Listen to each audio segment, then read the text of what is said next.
నిజామాబాద్ జిల్లా ఇందల్వా ఎంఆర్ఓ కార్యాలయంలో తహసీల్దార్ శాంతాకుమారి ప్రభుత్వ అధికారులతో సమీక్షా సమావేశం నిర్వహించారు.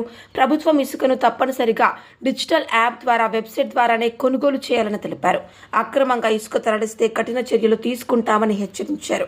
ఇందిరమ్మ ఇండ్ల లబ్ధిదారులకు యాప్ ద్వారా ఇసుక సరఫరా చేస్తామని పేర్కొన్నారు. సమావేశంలో వివిధ శాఖల అధికారులు పాల్గొన్నారు. రూరల్ రిపోర్టర్ ప్రసాద్, దృశ్యం న్యూస్, తర్పల్లి మండలం.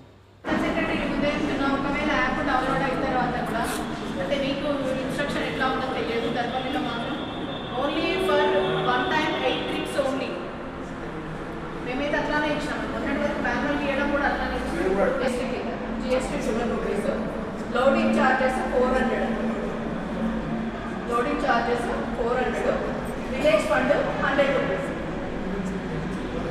ఓకే, టోటల్గా 612 రూపాయలు ఇందిరమ్మ ఇళ్ళకి ఛార్జ్ పడుతుంది అప్లై చేయగానే. ఇప్పుడు మనం మీ సేవ అప్లికేషన్ ఎట్లయితే సర్టిఫికెట్స్ అప్లై చేస్తున్నామో ఛార్జెస్ అందులో ఆటోమేటిక్గా వస్తున్నాయి కదా, సేమ్ దీని ద్వారా. ఇప్పుడు అవసరమైతే వాళ్ళు ఏం అర్థం కాకపోయినా అంటే ప్రతిదీ మీ సేవకు పంపడం కాదు, ఇప్పుడు మీ సేవ ద్వారా కూడా వీళ్ళు అప్లై చేసుకోవడానికి అవకాశం. ఓకేనండి, ఇందిరమ్మ ఇళ్ళకి మాత్రం 612 రూపాయలు టోటల్గా ఛార్జ్ అవుతుంది.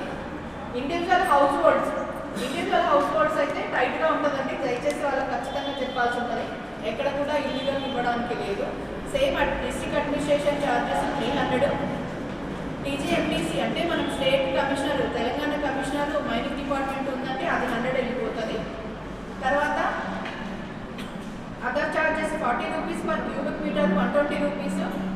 తర్వాత 30% ఫీజు అని ఒకటి వచ్చింది. దీంట్లో మీ షీట్ మీకు వాట్సాప్ పెట్టిస్తాను. Software charges 12 rupees, loading charges 400, village fund 200, total 1173, 1173 రూపాయలు ఒక ట్రాక్టర్కి అదర్ హౌస్ హోల్డ్స్కి ఛార్జ్ చేయబడుతుంది. అదర్ హౌస్ హోల్డ్కి 1173 ఛార్జ్ చేయబడుతుంది. తర్వాత ఇంకోటి నెక్స్ట్ గవర్నమెంట్ వర్క్స్ కూడా ఉంది సార్ ఛార్జ్. గవర్నమెంట్ వర్క్స్కి కూడా, ఎందుకంటే వీళ్ళు ఆల్రెడీ కాంట్రాక్ట్లో ఉంటారండి, కాంట్రాక్ట్లోనే మాట్లాడుకుంటారు కాబట్టి ఈ కాంట్రాక్ట్లో కూడా ఈ సిస్టమ్ కూడా పేమెంట్ చేయాల్సి ఉంటుంది. మీరు మీ సేవ నుంచి లేదా త్రూ ఆన్లైన్ నుంచే బుక్ చేయాల్సి ఉంటుంది. అది కూడా సేమ్ అండి, 1173. విలేజ్ ఫండ్కి ఒక 200 వెళ్ళిపోతుంది, అది 1173. ఈ విలేజ్ ఫండ్ కూడా ఏంటంటే చూడండి, డైరెక్ట్ ట్రాక్టర్ల నుంచి కానీ అక్కడ నిలబడ్డ జనాల నుంచి కానీ వసూలు చేయడం జరగదు. వాళ్ళ విలేజ్ ఫండ్స్ ఏవైతే స్టేట్ గవర్నమెంట్ నుంచి వస్తున్నాయో ఇవి కూడా దాంట్లో యాడ్ అయ్యి వాళ్ళకి ఫండ్స్లో అవుట్ చేస్తాం. అది గవర్నమెంట్ ఇన్స్ట్రక్షన్ అనమాట. 1173 అదర్ వర్క్స్ కూడా, గవర్నమెంట్ వర్క్స్ అదర్ లేని ఇందిరమ్మ హౌసెస్ కావాళ్ళకు కూడా 1173 ఛార్జ్ చేయబడుతుంది. మనది ఏంటంటే ప్రస్తుతానికి యాప్లో మన మండలాలు లేవు. దయచేసి నేను కలెక్టర్ గారి దృష్టికి కూడా తీసుకెళ్తాను. మీరు అప్పటి వరకు స్టాండ్ పర్మిషన్ ఇవ్వడానికి లేదు. అందరినీ ఎవరు వచ్చినా కూడా హోల్డ్లో పెట్టండి, వాళ్ళకి చెప్పి ఉంచండి. మీ నుంచే అవగాహన వెళ్తుంది, మీ నుంచే మంచి వెళ్ళినా, మీ చెడు వెళ్ళినా గ్రామాల వారీగా మీ నుంచే వెళ్తుంది. కాబట్టి దయచేసి ఈ యాప్ గురించి విలేజ్లో తెలియజేసి సమయం తీసుకున్నది. దీనికి సంబంధించి మనం అంటే అందరి కోఆర్డినేషన్ ఉండాలన్న ఉద్దేశంతో అంటే రెవెన్యూ కానీ, పంచాయతీ కానీ, లేకపోతే మైనింగ్ కానీ, పోలీసు కానీ ఇవన్నీ ఉండాలన్న ఉద్దేశంతో ఈ కార్యక్రమం ప్రతి మండలంలో జరుగుతుంది. అయితే మెయిన్గా అంటే మాకు మీ నుంచి సపోర్ట్ ఏది కావాలా, లేకపోతే రెవెన్యూ నుంచి ఏం కావాలా, నార్మల్గా అది మాట్లాడుతున్నాం. ఫస్ట్ ఏంటిది అంటే ఇంకా మన రీచ్లు ఉన్నాయి. అంటే ప్రతిదీ అందరికీ ఇసుకది అన్నది లేదు. రీచ్లు ఉన్న దగ్గర ఫస్ట్ పాయింట్అవుట్ చేసేసి ఎవరెవరికి ఎక్కువ ఇది ఉన్నది అవేర్నెస్ అనేది మనం ఏదన్నా అవేర్నెస్ క్రియేట్ చేసింది అనుకోండి, వాళ్ళు వస్తారు. నార్మల్ పబ్లిక్ ఎట్లుంటుంది, అరే భయ్ నాకు ఇట్లా సార్ ఇల్లు ఉన్నది, లేకపోతే ఎంఆర్ఓ గారికి చెప్తాం, లేకపోతే ఎంపీడీఓ గారికి చెప్తాం, లేకపోతే ఎస్ఐకి చెప్పి తీసుకుపోదాం, అట్లా అన్న ఉద్దేశం ఉంది.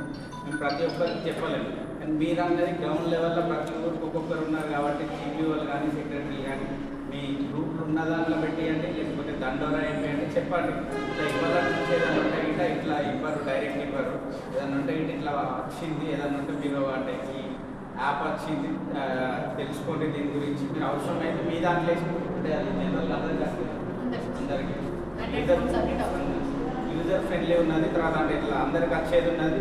తెలియని వాళ్ళకు కూడా మీరు అంటే నార్మల్గా ఎట్లా అంటే ముసలి వాళ్ళు ఉంటారు, లేకపోతే ఏజ్డ్ వాళ్ళు అట్లా ఉన్న వాళ్ళకు వాళ్ళకి తెలియదు అన్నప్పుడు మీ సెక్రటరీ ఆఫీస్కి గ్రామ పంచాయతీ దానికి వచ్చినప్పుడు పంచాయతీకి అట్లా వచ్చినప్పుడు చెప్పేటట్టు చేయండి.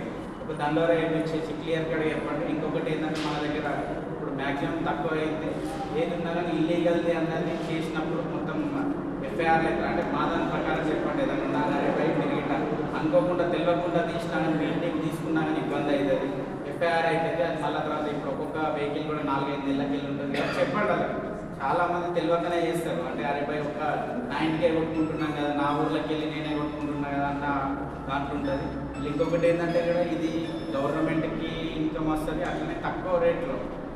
బయట ప్రైవేట్ అంటే ఇట్లా ఒక్కొక్క రకంగా వాడు ఒక్కొక్క రకంగా తీసుకుంటాడు, ఒక్కొక్క రకంగా పెడుతుంది. పబ్లిక్కి తక్కువ రేట్లో ఇద్దామన్న ఉద్దేశంతో పెట్టింది కాబట్టి అందరూ సక్సెస్ చేయాలని చెప్పి కోరుకుంటున్నాను. Thank you.